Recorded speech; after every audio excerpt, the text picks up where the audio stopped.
Dando continuidade no estudo da bibliografia do concurso de Mogi das Cruzes, hoje eu vou fazer um resumo sobre a prevenção e enfrentamento da violência. Vou deixar uma dica aqui para esse texto. A forma como o outro é percebido define os contornos das relações interpessoais. A sociedade categoriza pessoas em função do que considera comum e natural para um grupo social, uma faixa etária, um status social. As preconcepções que constituímos sobre esses grupos são transformadas em experiências e normas, e esperamos que as pessoas se comportem de acordo com elas. Para Charlotte, a violência escolar se caracteriza como violência na escola, violência à escola e violência da escola.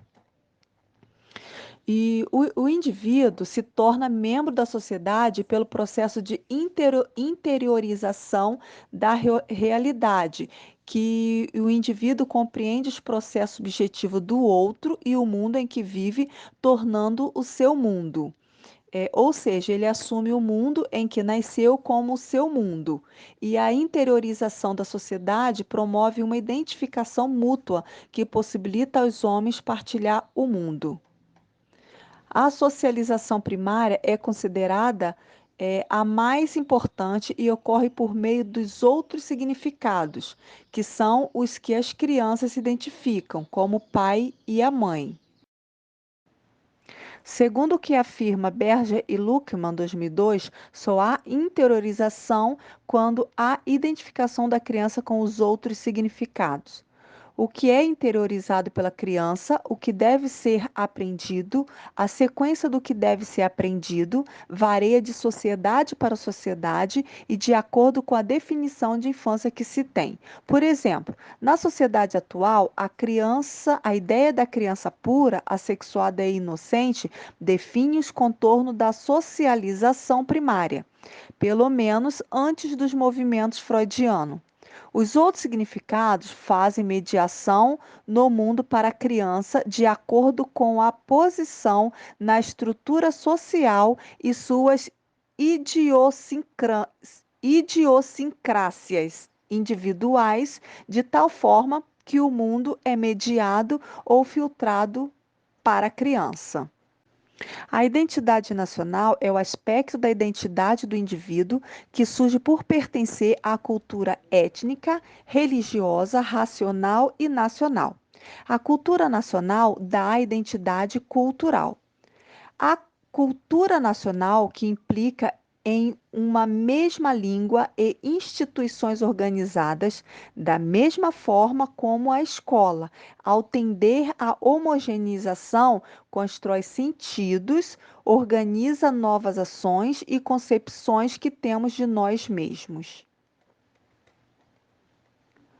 Segundo Goffman, existem três tipos de estigma. Em todos eles, um traço chama atenção e o indivíduo é reduzido a ele. Um primeiro tipo de estigma são aqueles gerados por deformidades físicas. O outro tipo são os que têm por origem as culpas de caráter, como vontade fraca, desonestidade, alcoolismo, doenças mentais, homossexualismo e desemprego. E o terceiro é o tribal, de raça, nação e ou religião. Segundo Gilberto Velho, a violência não se limita ao uso da força física, mas a possibilidade ou ameaça de usá-la constitui dimensão fundamental de sua natureza, associando-a a uma ideia de poder, quando se enfatiza a possibilidade de imposição de vontade, desejo ou projeto de um ator para o outro. No espaço escolar, a violência cotidiana aparece no desrespeito ao outro. O cotidiano escolar é marcado pela violência verbal, que aparece como segregação, exclusão e indiferença ao outro. A violência no espaço escolar é praticada também por jovens da classe média ou alta. Na escola pública, a violência predomina nos pátios, nos corredores e nas calçadas em frente ao prédio, onde, em geral, o adulto não está presente. E que se dá uma violência não mascarada, ou seja, a violência de forma explícita. Já na escola privada, os agredidos, excluídos e rejeitados são os diferentes na maioria, seja por marcas culturais ou pelo corpo. Os agressores são os socialmente capacitados que praticam a violência aos diferentes. Já as agressões entre os professores nas escolas públicas brasileiras é a ponto de haver um grande número de afastamento de docentes por problemas de saúde. Já nas escolas particulares, os docentes costumam relatar que se sentem pressionados pelos pais e pela direção a suportar as agressões dos alunos e não puni-los, considerando as agressões entre eles como brincadeiras de adolescente. A discriminação leva à intolerância frente ao diferente. O outro é o diferente. Ao eu só importa o que o eu valoriza. O outro pode ser segregado, excluído ou desrespeitado. As diferenças e os estereótipos presentes no cotidiano escolar determinam a forma de ação e são um dos aspectos que os constitui. Isso é apontado, inclusive, pelos parâmetros curriculares nacionais sobre a pluralidade cultural que busca analisar essa problemática. Segundo os PCN, a escola se omite frente à pluralidade cultural brasileira, criando uma expectativa de homogeneidade cultural e aceitando o mito da democracia racial, onde prevalece a ideia de o Brasil sem diferença. Em geral, as escolas se omitem frente à pluralidade cultural, adotando uma perspectiva de homogeneidade cultural, de um Brasil sem diferença, silenciando-se sobre discriminações que ocorrem socialmente. Os PCN sobre a pluralidade cultural indicam como objetivo do ensino fundamental que os alunos sejam capazes de compreender a cidadania como participação social e política, adotando atitude de solidariedade, de cooperação, de repúdio às injustiças e de respeito ao outro. Propõe-se estimular os alunos a desenvolver empatia com os discriminados, repudiar discriminações baseadas em diferenças de raça, etnia, classe social, crença religiosa e sexo. Enfatiza a importância de se conhecer e valorizar a pluralidade cultural brasileira, procedente das diferentes etnias culturais das diferentes etnias, culturas e grupos sociais que convivem no Brasil.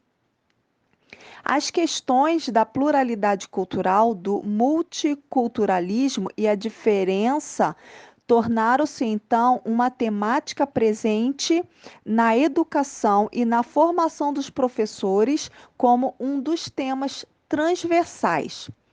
Para a França, 1998, a norma permite tornar a sociedade estável, previsível, igual a si mesmo ao controlar os desvios, pois o diferente se liga à exclusão.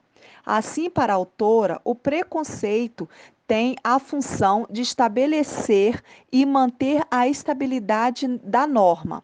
A tendência é considerar aquilo que somos como norma, pelo qual descrevemos ou avaliamos aquilo que não somos. Para Hall 2002, normalizar é hierarquizar, é eleger uma identidade como parâmetro e atribuir a ela tudo de positivo e avaliar o resto como negativo. A norma aparece tão naturalizada que ser branco não é visto como uma identidade étnica ou racial, pois étnica é a música ou a comida dos africanos. A identidade considerada normal fica invisível. Segundo Silva, 2002, diferenciação é o processo pelo qual identidades diferentes são produzidas. Nesse processo de estabelecimento de diferenças e identidades, estas vão sendo hierarquizadas. Ao se hierarquizarem as diferenças, as relações de poder entre os indivíduos vão sendo estabelecidas.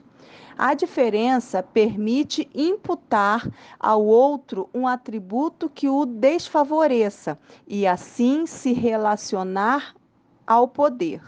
De incluir barra excluir, de pertencer barra não pertencer, de demarcar fronteira, nós ou eles, de classificar em bons barra maus, racional barra irracional, de normatizar, normal barra anormal. Identidade e diferença são disputadas entre grupos sociais. Dividir o mundo social entre nós e eles é classificar e ordenar grupos sociais.